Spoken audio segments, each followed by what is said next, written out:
आज हम बात करेंगे बकेट लिस्ट की। क्या है बकेट लिस्ट?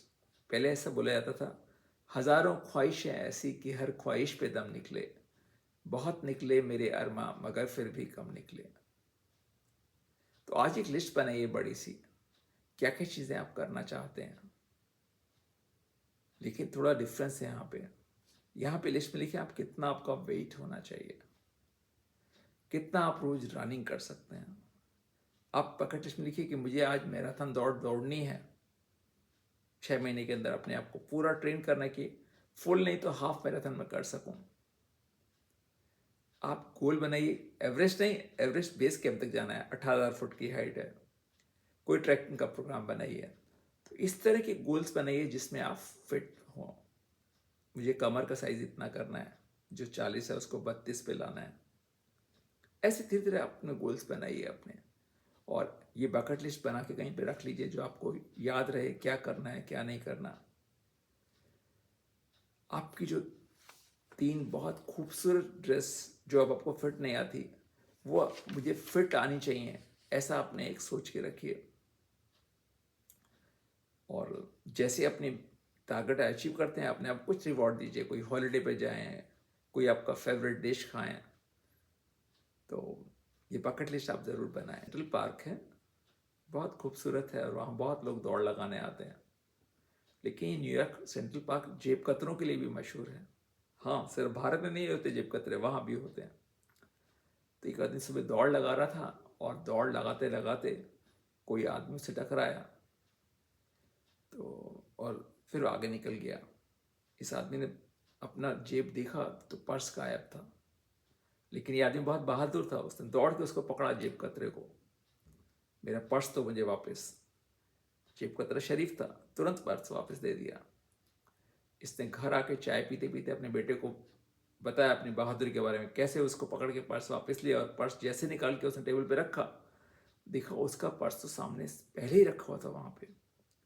तो फिर ये पर्स किसका था? उसने पर्स खोला, उसका नंबर निकाला, उसे फ़ोन किया और उससे माफ़ी मांगी, साहब गलती से मैंने सोचा कि आप जेब कतरे हैं इसलिए ऐसा किया मैंने, लेकिन आपने पर्स क्यों दिया मुझे? तो उस आदमी ने बोला, मुझे लगा कि आप जेब कतरे हैं और अगर मैंने पर्स नहीं दिया तो पर्स के साथ साथ जान से भी हाथ धोना पड़ेगा। तो एक अविश्वास का वातावरण बनता जा रहा है।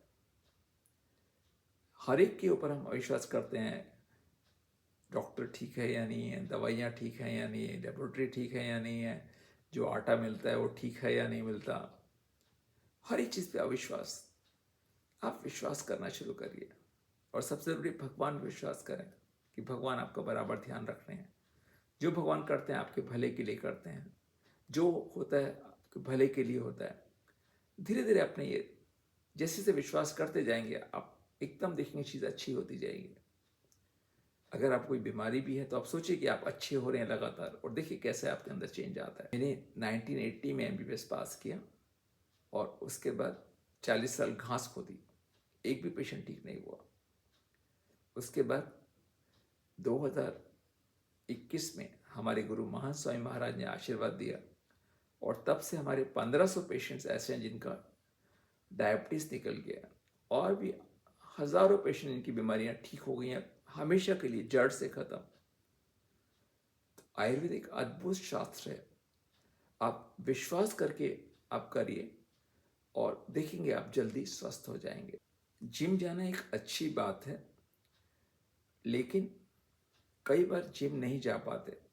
आधा घंटा जिम जाने में, आधा घंटे में आने में, फिर 1 घंटा वहाँ लगता है, फिर घर आके थोड़ा नहाना धोना ही पड़ता है। तो 2-2.5 घंटे रोज का कार्यक्रम होता है। तो इसका मैं एक अच्छा ऑप्शन आपको दे रहा हूँ, आप एक बुलवर्कर ले आइए। बुलवर एक छोटा सा इक्विपमेंट से करीबन 1000-1200 का आ जाता है, और इससे करीबन आप 100 एक्सरसाइज कर सकते हैं। और जितना चीज़ आपको होम जिम से मिलती है जो 60-65 हज़ार का आता है करीबन, वही चीज़ें आप इससे बुलवर्कर से भी पा सकते हैं। आज ही बुलवर्कर लेके आइए और इसको यूज़ करना शुरू करिए, और आप देखेंगे आपके मसल्स अच्छे बन जाएंगे और आपकी बॉडी फिट हो जाएगी।